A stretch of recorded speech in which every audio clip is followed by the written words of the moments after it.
ધોરણ 12 સાયન્સની એક્ઝામની અંદર ગુજરાત બોર્ડના વિદ્યાર્થીઓ માટે ગુજરાત બોર્ડ દ્વારા આપવામાં આવતી ઘણી બધી એવી વસ્તુઓ છે કે જે વિદ્યાર્થીઓને ખબર નથી હોતી. જેમાંનો એક મોસ્ટ ઇમ્પોર્ટન્ટ મુદ્દો છે જનરલ ઓપ્શન. હવે જનરલ ઓપ્શન તમને મદદરૂપ પરીક્ષામાં કેવી રીતે થઈ શકે છે, કેવી રીતે તમે એક સ્માર્ટ પ્લાનિંગ કરીને જનરલ ઓપ્શનનો લાભ ઉઠાવીને પણ એક સારું રિઝલ્ટ લાવી શકો છો. ફેલ થવાની બીક હોય તો તમે પાસ નહીં પણ પાસ કરતા પણ સારા નંબર લાવી શકો છો. તો આ તમામ વસ્તુ પાછળ અમુક મુખ્ય મુદ્દાઓ, અમુક એવા છુપાયેલા રાઝ છે જે આજના વિડીયોની અંદર હું તમને કહેવાનો છું. કદાચ તમને આનાથી પહેલા આ વસ્તુનો ખબર જ નહીં હોય. તો યસ દોસ્તો, મારું નામ છે પ્રિયેશ પટેલ. આપ સર્વેનું ખૂબ ખૂબ હાર્દિક સ્વાગત છે પ્રિયેશ વિદ્યાપીઠ પ્લેટફોર્મની ઉપર. આ જે જનરલ ઓપ્શન છે તમને તમામ સબ્જેક્ટ્સમાં મળવાના છે. તો આજનો આ વિડીયો તમારા માટે ખૂબ જ મહત્વપૂર્ણ થવાનો છે. સાથે તમે જો ધોરણ 12 સાયન્સની બોર્ડ અને ગુજસેટની એક્ઝામિનેશન આપવાના હોય તો આપણી ચેનલ ઉપર ફ્રી ઓફ કોસ્ટ તૈયારી ચાલુ થયેલી જ છે, ઓલરેડી થયેલી છે, થઈ રહી છે અને આગળ પણ થવાની છે. તો એના માટેના આપણે વોટ્સઅપ ગ્રુપ બનાવેલા છે. ડિસ્ક્રિપ્શન બોક્સમાં વોટ્સઅપ ગ્રુપની લિંક છે, ખાસ તમે જોડાઈ જજો. જો પહેલા જોડાયેલા હોય તો ફરીથી ના જોડાતા. સાથે એક્ઝામ પત્યા પછી એડમિશનનું પણ આખું ગાઈડન્સ તમને ફ્રી ઓફ કોસ્ટ આપણી આ જ યુટ્યુબ ચેનલથી મળવાનું છે. હવે શાંતિથી તમે બે ત્રણ વસ્તુઓને સમજજો. જનરલ ઓપ્શન ગયા વર્ષથી એપ્લાય થયું. એની પહેલા ઇન્ટરનલ ઓપ્શન હતા. ઇન્ટરનલ ઓપ્શન બહુ જ ખરાબ વસ્તુ છે. કેમ કે ઇન્ટરનલ ઓપ્શનમાં પ્રશ્નો છે ચોથાની ઓરમાં ચોથો, પણ તમે એ જ ચેપ્ટર છોડીને ગયા છો જેમાં ચોથામાં એ જ ચેપ્ટર છે ને એના ઓરમાં એ જ ચેપ્ટર છે, તો તમારો ચોથો તો ગયો. પછી ક્યાંક ત્રીજો સવાલ પેપરમાં આવ્યો છે, એમાં કોઈ ઓપ્શન જ નથી, એ ચેપ્ટર તમે છોડ્યું છે, તો એ તમારો ગયો. પણ જનરલ ઓપ્શનમાં શું છે? તમે પહેલા તો જનરલ ઓપ્શન કઈ રીતે છે સમજી લો. તમારા પેપરમાં 2 માર્ક, 3 માર્ક અને 4 માર્કના પ્રશ્નો પૂછાવાના છે. એમાં 2 માર્કમાં તમને 12 માંથી કોઈ પણ 8 લખવાના છે. 8 દુ ને 16 માર્ક. 9 માંથી કોઈ પણ 6 લખવાના છે. 6 તરીને 18 માર્ક. 6 માંથી કોઈ પણ 4 લખવાના છે. ચોકે 16 માર્ક. હવે એક વસ્તુ અહીંયા બહુ જ ક્લિયર હું તમને કહી દઉં કે માની લો કે તમે કિરણ પ્રકાશ શાસ્ત્ર ચેપ્ટર છોડીને ગયા છો, તો કિરણ પ્રકાશ શાસ્ત્ર ચેપ્ટરનો 4 માર્કમાં એક પ્રશ્ન આવશે તો એક જ આવશે, 2 નહીં આવે ક્યારેય. 4 માર્કમાં જો કિરણ પ્રકાશ શાસ્ત્રનો પ્રશ્ન આવ્યો તો એક જ આવશે, 2 નહીં આવે. અગર 2 માર્કમાં પ્રશ્ન આવ્યો તો એક જ આવશે. 2 માર્કના કે 3 2 માર્કના કિરણ પ્રકાશ શાસ્ત્રમાંથી નહીં આવે. એનો મતલબ માની લો કે તમે ચેપ્ટર નંબર 9 આખું સ્કીપ કરી દીધું. ચેપ્ટર નંબર 9 આખું તમે સ્કીપ કરી દીધું તો તમારે 4 માર્કમાં એક પ્રશ્ન એનો મોસ્ટલી આવતો જ હોય છે. તો તમારા એ પ્રશ્ન તો જનરલ ઓપ્શનમાં જવાનો છે ને, કેમ કે 2 જનરલ ઓપ્શન છે. તો તમને નુકસાન કશું જવાનું નથી. 3 માર્ક 2 માર્કમાં એનો એક પ્રશ્ન આવતો હોય છે, તો ઓલરેડી 2 માર્કમાં 4 જનરલ ઓપ્શન છે. બરાબર, તમને ટોટલ 12 પ્રશ્નો આપશે ને, તો એમાંથી એક ગયો. હજી બી તમારી પાસે 3 ઓપ્શન વધ્યા છે. તો એનો મતલબ કે બી સેક્શનમાં તો તમને કોઈ તકલીફ પડવાની છે નહીં જો તમે જનરલ ઓપ્શનને ઉપયોગ કરો છો તો. સર હવે એ સેક્શનનું શું કરવા? એમાં તો લોચો ને. તો હા, તમારે અહીંયા 4 માર્કનું બલિદાન આપવું પડે.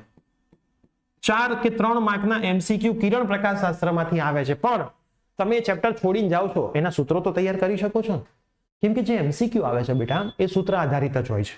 કંઈ નવું એમાં નથી હોતું. મોસ્ટલી ઇક્વેશન જ આપેલા હોય છે અને ઇક્વેશન આધારિત જ પ્રશ્નો પૂછે છે. તો તમને એમાં તો કોઈ તકલીફ પડવાની નથી. તો ખાસ અને કદાચ 4 પ્રશ્નો તમે ટીક કરી આયા અને ભગવાન ભરોસે 2 સાચાઈ પડી શકે છે, 4 ખોટાઈ પડી શકે છે, 4 સાચાઈ પડી શકે છે. એમાં શું નેગેટિવ માર્કિંગ તો ક્યાંય નથી. અને આપણે ક્યાં એમસીક્યુમાં 50 માંથી 50 આવવાના હતા. જેને તૈયારી કરી છે તો બધા ચેપ્ટર કરીને જ જવાનો છે. આપણે હાલ તો વાત 80 માર્ક વાળા કે ફેલ થવાની બીક વાળા વિદ્યાર્થીઓની ચાલુ રહી છે. અને તમે આમે ક્યાં એમસીક્યુ તૈયાર કર્યા હતા? ઘણી વખત 40 થી 50 માર્કના વિદ્યાર્થીનું આવું સમજાવું તો મને એમ કે સાહેબ તમારા એમસીક્યુમાં 4 માર્ક જાય નહીં. અલે ડફોડ, તને એમસીક્યુ તો ક્યાં આવડતા હતા? બી સેક્શન તને આવડતો નથી તો એમસીક્યુ તો તને ક્યાં આવડવાનું હતું? આખા ફિઝિક્સના બધા ચેપ્ટર તને આવડતા નથી તો તને કિરણ પ્રકાશ શાસ્ત્ર તું ક્યાં કરવાનો જ હતો? તો આને તમે સ્માર્ટ ગેમ તરીકે લેજો. આપણે ડફોડ છીએ પણ આપણે ડફોડ લોકોને બતાવવાનું નથી કે હું ડફોડ છું. કેમ કે ઘણી વખત આ વસ્તુનો ઉપયોગ કરીને ઓછા માર્ક વાળો વિદ્યાર્થી વધારે માર્ક વાળા વિદ્યાર્થી કરતા પણ વધારે માર્ક લાવી શકે છે. કેમ કે ઘણા બધા વિદ્યાર્થીને એવું હોય હું બધું કરીને જઈશ. હા ભાઈ, તું કરીને જા, બીજું શું કહું. પણ આ ગેમ રમવી જોઈએ. એક ચેપ્ટર આખું સ્કીપ કરી જ દેવાય. હા, એ ચેપ્ટર સ્કીપ કરીને એના ઇક્વેશન્સ કરી દેવાય, જેથી તમને અહીંયા કોઈ તકલીફ ના પડે. અને બધી જ થિયરી કરી લો તો બધા જ આ આવડી જાય. એમસીક્યુ એવું જરૂરી નથી, પણ બધા જ ઇક્વેશન કરીને જાઓ, કન્સેપ્ટ થોડા ખબર હોય, પ્રૂફ ભલે ના આવડતા હોય, તો અહીં કોઈ તમને તકલીફ પડે નહીં. અહીં ફાયદો થવાના ચાન્સીસ છે. તો આ વસ્તુનો હું તો કહું છું 2 ચેપ્ટર સ્કીપ કરો. ફિઝિક્સની હું વાત કરું તો 9મું સ્કીપ કરી દો, 5મું સ્કીપ કરી દો ને 8મું સ્કીપ કરી દો. 9, 5 અને 8. હા, પણ એના એમસીક્યુ તમારે કરવા હોય તો એમસીક્યુ માટે ઇક્વેશન કરીને જજો એટલે તમને કોઈ તકલીફ ના પડે. તમે આટલા 3 ચેપ્ટર ફિઝિક્સમાં સ્કીપ કરી દો ને, કશું જ તકલીફ પડે નહીં. કશું જ તકલીફ ના પડે. કેમ કે તમે 9મું ચેપ્ટર કરવા જાઓ 9મું ચેપ્ટર, એની જગ્યાએ બીજા 2 ચેપ્ટરનું 5 વાર તો રિવિઝન થઈ જાય. અને 9મું ચેપ્ટર કર્યા પછી પણ કયો સમ પેપરમાં આવશે એ તો હજી મોટો ક્વેશ્ચન માર્ક જ છે, 100% મોટો ક્વેશ્ચન માર્ક જ છે. 9મા ચેપ્ટરમાં સમનું કંઈ નક્કી હોતું જ નથી. થિયરી ચલો ઠીક છે, આવી ગઈ તો વાંધો નહીં, પણ સમ તો દર વર્ષે નવો સમ આવ્યા કરે.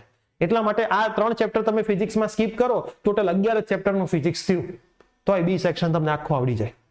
અને આ 5મા અને 8મામાંથી તો આમાં મોસ્ટલી થિયરી આવતી નથી પેપરમાં, અને જો કદાચ આવશે ને તો એ 2 માર્કમાં જ આવશે તો એ 2 માર્કમાં આવશે. તો જો જનરલ ઓપ્શનમાં જતી રહેશે ને તો હજી એક જનરલ ઓપ્શન તમારી પાસે બચેલો રહેશે. આ 3 ચેપ્ટર તમે સ્કીપ કરી શકો છો, એના ખાલી સૂત્રો કરી દેજો જેથી તમને એમસીક્યુમાં કોઈ તકલીફ ના પડે. આ જ વસ્તુ તમે બીજા સબ્જેક્ટ્સમાં એપ્લાય કરી શકો છો કે કયા ચેપ્ટરનું વેટેજ ઓછું છે જેને હું સાવ છોડી જ દઉં, એને અડવાના જ નહીં, સાવ એટલે અડવાના જ નહીં, ખાલી ઇક્વેશન તૈયાર કરી લેવાના જે તમને એમસીક્યુમાં બેનિફિટ આપે. તો આ વર્ષે 2025નું પેપર કેવું હશે ને એના એનાલિસિસ સાથેના વિડીયો દરેક સબ્જેક્ટના ઓલરેડી આપણે બનાવેલા છે. હું નીચે લિંક મૂકી દઉં છું, જોઈ લેજો એટલે તમને આ જાતે આઈડિયા આવે કે કેમિસ્ટ્રીમાં હું શું સ્કીપ કરી શકું, બાયોલોજીમાં, મેથ્સમાં શું સ્કીપ કરી શકું, અને સ્કીપ કરવાથી રિઝલ્ટ 100% સારું આવશે, નુકસાન ક્યાંય નહીં જાય. આ વસ્તુને ખાસ સમજજો, ખાસ ફોલો કરજો, તો સારા માર્ક આવવાના ચાન્સીસ છે. અને તમારા તમામ મિત્રોને આ વિડીયોની લિંક શેર કરજો જેથી એમને પણ કદાચ આ વસ્તુની ખબર નહીં હોય તો એ લોકો પણ આવનારા દિવસોની અંદર જે થોડા ઘણા બાકી વધ્યા છે એમાં આ રીતે તૈયારી કરે તો એક સરસ રિઝલ્ટ સુધી પહોંચી શકે. તો સરસ રીતે તૈયારી ચાલુ જ છે. વોટ્સએપ ગ્રુપમાં જોડાયેલા રહેજો. મળીએ છીએ સેશન્સની અંદર. Till then by, take care.